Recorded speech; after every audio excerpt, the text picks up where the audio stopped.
Greetings, I am Lies. And I am Scandal. And let's play a game together. Woo! Alright, so I'm getting this experience of like snakes in the tree from the cactus behind it. I actually kind of was like, oh, that's really interesting. Like a and then fun you said little- it, and I was like, oh, God. Like Medusa tree or something. Alright, we're gonna go, what now, Mom? We're not gonna talk to Holly. We're gonna what now, Mom? Finally, because it was all talk to Holly, talk to Holly, talk to Holly, and now it's Mom. Now it's what now, Mom? Alright, suddenly you're Mom again.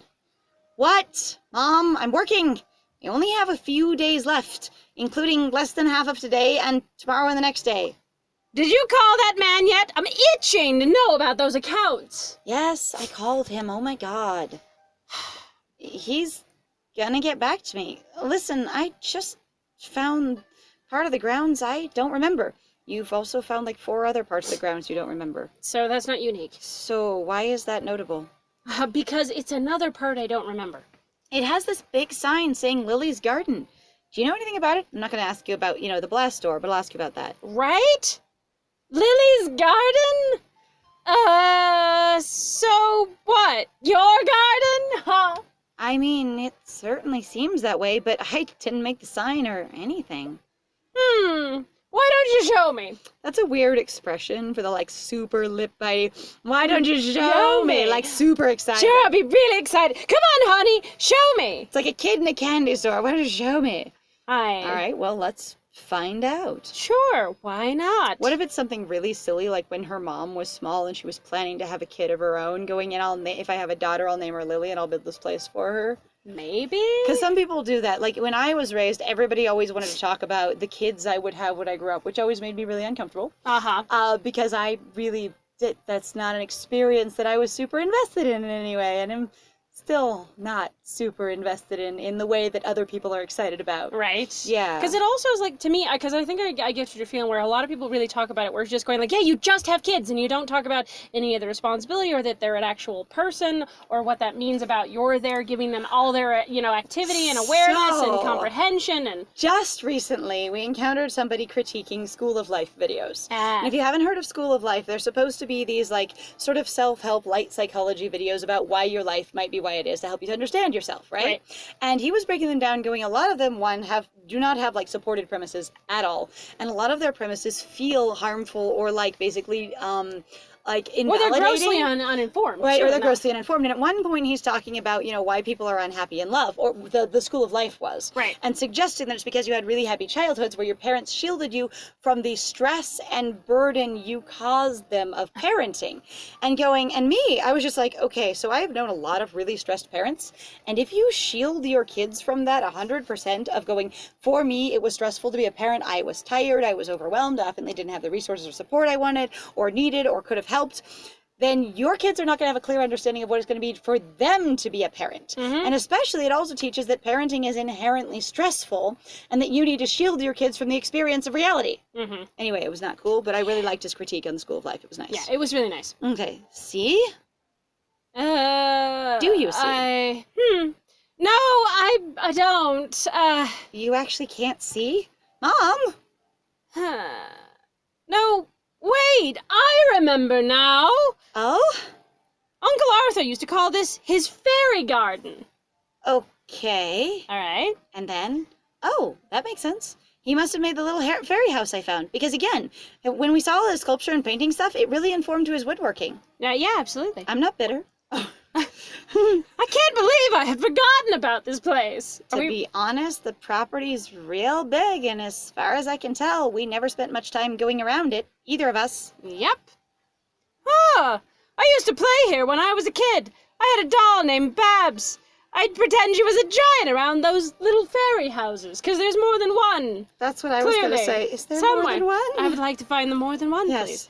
I can't remember what happened to her. She's probably inside the building. Why not? Because, of course. You're free to have a look around for her if she might be here. We really are going to be like, let's fix the relationship with our mom. There's a bunch of other stuff who's been absent and here. Won't be involved and doesn't really... I'm fine. But she okay. only wants the best for us. It doesn't matter how much she's hurt us or continues to do so. Her intentions are... I don't believe that one bit. Your intentions, as I've said before, have weight in understanding a situation, but they do not justify or validate the entire thing. Yes. There's this game that we tried to play on our channel even called Sally's Law.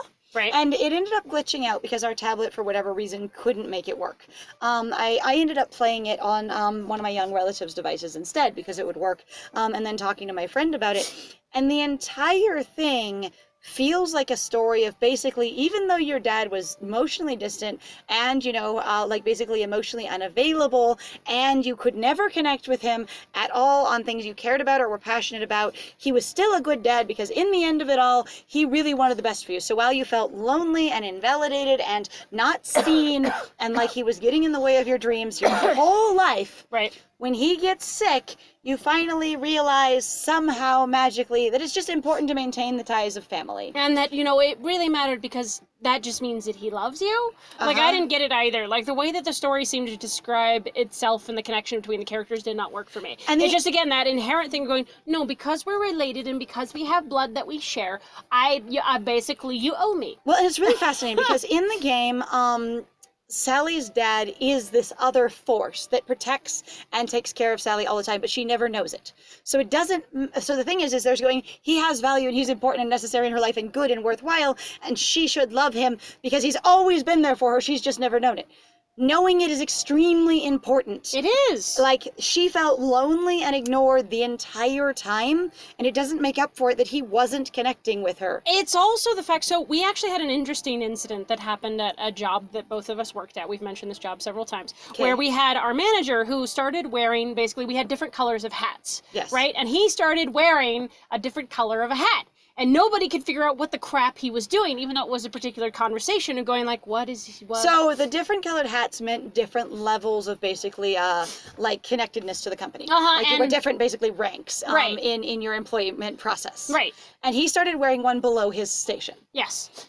And so what he did was that, but all of us were going, but you're supposed to be wearing this hat. And finally, I just went, you know what? I'm tired of this. I'm just going to go ask him. Right? And going like, I'm just going to engage. Hey, man, what's up? What are you doing? He's like, oh, well, I'm doing this particular thing in basically a small level of protest for the people who are, newer here. I'm trying to basically bring awareness to that. And I'm like, that would be really freaking cool to know because none of us had any idea what you were doing. Let's support you in that because I think that's a great thing. And he's like, well, I didn't really think it was important enough to do that. I'm like, no, like what you've done is really important. I agree with you. And a bunch of us all started doing it and we started talking about it on the floor. And then we changed sort of the culture within and how the different hats were handled and making people feel more included. Right. And they were protective hats. They were bump caps. Right. I was going to say, which are basically like simplified hard hats. Yeah. But it was one of those things that they were color coded and the color coding wasn't being handled in a way that really respected and valued all the employees. And so he did a protest, but he didn't tell anyone what he was doing. Right. So my friend took the initiative of everyone talking about it, but no one coming up with anything and going, let's find the actual answer.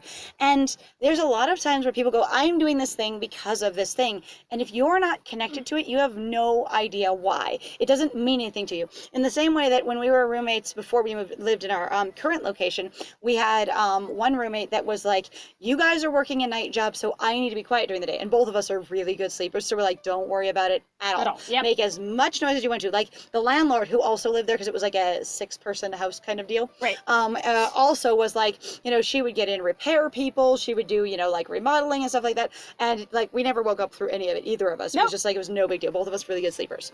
Anyway, and so at one point, this other roommate got really angry at us. Like, I'm quiet for you all the time. I'm so careful for you all the time. I've been going through these pains to be accommodating of you all the time. Even though we had already told her it didn't matter and that we didn't need her to do that. And we really actively didn't want her to do that. And then she was like, and now you owe me for this behavior because you have been such an inconvenience to my life that I have to do this. Yes, and it was deeply fucking frustrating. And the thing is one, you should tell people that you're doing things if it's about them. Like you really, really should. I put my dishes away because I know it makes you happy, not just something I just do. If it's for them, let them know. Or, if it's for them, even if they're very, very distant, like, hey boss, I'm leaving this in your specific mailbox every day because I think that'll be most convenient for you. Not just start doing it, whatever. Right. Because that sort of implicit understanding isn't always there. And a lot of times people don't appreciate or understand the effort you're making. And in the case of like parent and child, like was demonstrated in Sally's Law, right, it really was made very clear from her character narrative that she felt alone, disconnected, abandoned by her dad, and that he was also in a way of her dreams constantly. Right. And from his end of the story, you could see that he was actively protecting and supporting her all along the way, but that she could never access it. But the thing was, he also wasn't trying to help her access it. He was extremely quiet and distant. Even he said, I'm quiet, I'm distant. And it was like the two of them in a void were never going to make a connection that way. And the thing is, that's why other people exist in your world. Mm-hmm. And that's also really frustrating, I feel, in regards to where people go, yeah, well, I did all these things for you. You're like, you literally never fucking connected those to me at all. It doesn't matter. Your love still, or your affection, or your thing you were doing for me still felt absent. It wasn't involved. Yep. Screw you. You don't get to be the martyr here and go, I sacrificed so much when you never connected me at all, and then blame me for not accessing, because that's what you're doing. You're going, how dare you? So my parents were separate when I grew up. Like, my mom left my dad very, very early, and she worked really hard at the beginning when she assumed that, you know, both my brother and I would miss him a lot, to be like, you know, he's doing the best he can over there, we're doing the best we can over here. Just because he's far away where his job is doesn't mean that he doesn't love you. And she was really like, he's working there because that's the best, most profitable place for him to be able to work, so he can take care of all of us, because he paid child support, the best he can. Right. And so she made it very clear why he was doing what he was doing and framed it in the most like positive possible light, and he supported that view. And so it was like, I never felt like, oh my God, my dad's so far away because he doesn't love me, or I have to go leave my mom to go see my dad, because both of them were very, even as they had issues with each other, they were very open about the other person is doing the best they can. Right.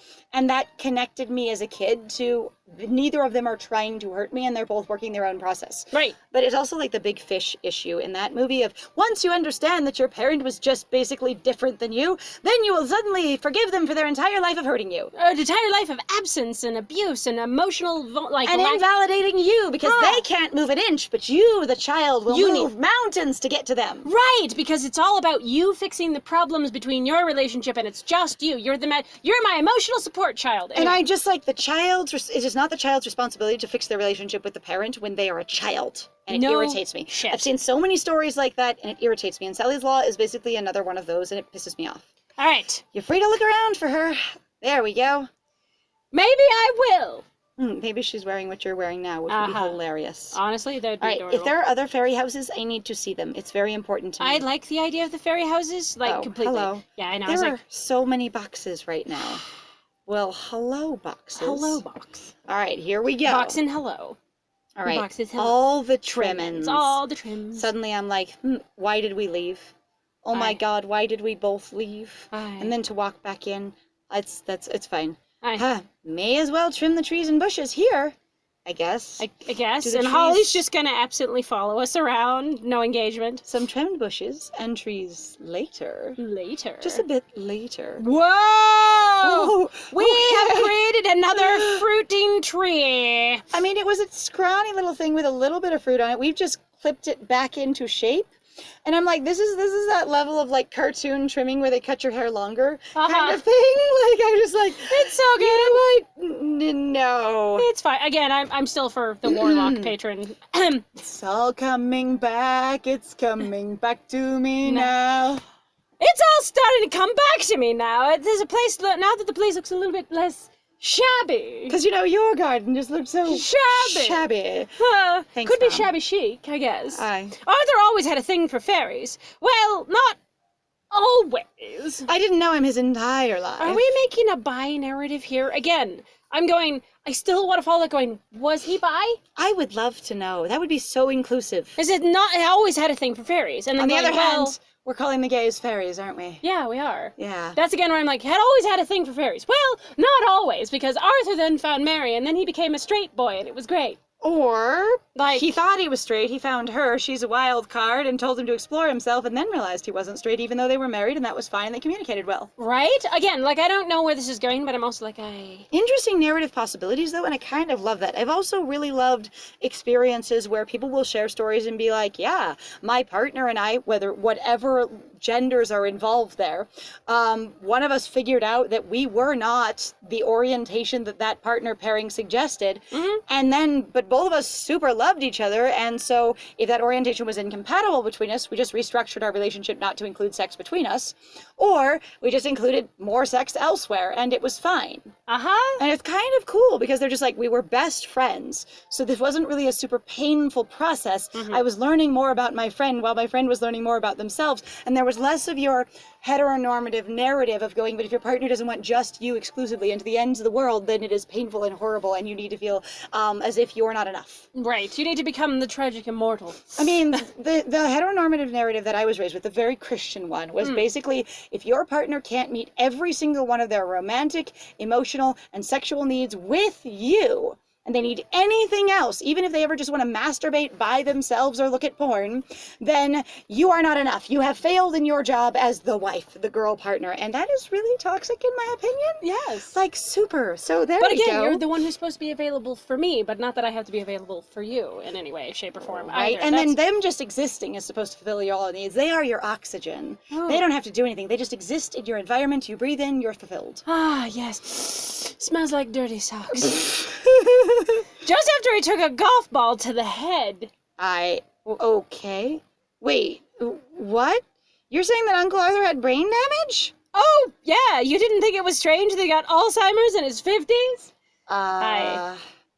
So you're saying he had brain damage? So was he much older than Aunt Mary? Because if you were born standard child narrative by her sister kind of thing, having him be 50 when you were living here before you moved out and being an adult would mean there's a pretty big age gap between you guys. Well... Because he would have been building this while you were living here. Right. So I would like to know that timeline as well. That would be helpful. Yeah. Yeah, now that you mention it, he was so young when he died. Actually, without any other intervention at all, people can get Alzheimer's when they are quite young. In fact, there are rare cases of it happening in like people's 20s and stuff like that. And it's very tragic. There are interventions that can help people function as well as to stave off the effects of the disease for quite some time, in the same way that many other terminal diseases can be managed so that they don't kill you as quickly or as aggressively with as much, basically loss of quality of life. But like, I don't think a golf ball, I don't think a head injury can cause Alzheimer's. I don't think that's how that works. Alzheimer's is, I don't know, Alzheimer's is a touchy thing for a lot of people for understandable reasons, and also the thing is you can really basically interact with Alzheimer's by basically being more engaged. They talk about it, actually one of the hardest things in relation to being in a home is the fact that you basically lose engagement. You lose interaction with people, and so people really do fade typically in that way socially really heavily and much faster because they're not engaged. If you don't care about your life, guess what? Well, if there's nothing to do with your day, like imagine who you are now and then picture that you basically live in a tiny room in a place where you don't know anybody and the main activities are eating lunch and watching your TV. Yeah. That's not an exciting life for most people at all, especially if you don't have a car, can't leave, don't have people that you can call and ask and like do stuff with. It can be extremely limiting, especially if you went from an active social life where you did a lot of things and then suddenly, even in assisted living where you can walk around, you're ambulatory by yourself kind of thing, that's the only space you've got. Yeah, like my grandma right now is getting to that place where she's in basically what's an assisted living community. So she's in a house that is her own house, but there's a lot of services available through the community and neighborhood, and it's a senior neighborhood kind of thing. Right. And that is, even living there without a car, she's very, very isolated, and there's not a lot that she can do. There's also, in a lot of ways, I think it's hard too, is just watching people going, yeah, you don't want to do anything because what are you going to do? Like, I think there's a level, like, at least in her case, and so this is a little bit, I guess, a little bit more personal because I've definitely met her and I love her. She's great. It's just the thing of also kind of watching him going, and you can see sort of what's happened to her, and I think I've seen that in other people's lives, and sometimes my own, of being like, without connections, people just fall apart. Like, and the American, like, mentality and way of living, we are so fucking isolated from each other. Well, I was going to say, and the American dream, the narrative is that when you retire, you basically either sit in the home of someone who cares for you and you're just a set piece of the family, or you go to a nice care facility and your life is essentially over. You just kind of sit there and dream about the glory days until you die. Like, that's sort of the picture it paints. Well, and there's also that thing, though, too. They'd be like, well, you think about your glory day, but if you'd made enough money, you'd be able to go wherever you wanted now that you're, old, but because you work so hard. But still, and sit there and Yeah. do nothing. You'd be able to choose the one place in the world that you're never going to leave and stay there doing basically nothing but thinking about stuff and maybe some puzzles until you die. Yeah. Like, it's a really dark narrative to me. Yeah, no, like it is. yeah, of course. He got hit by a golf ball?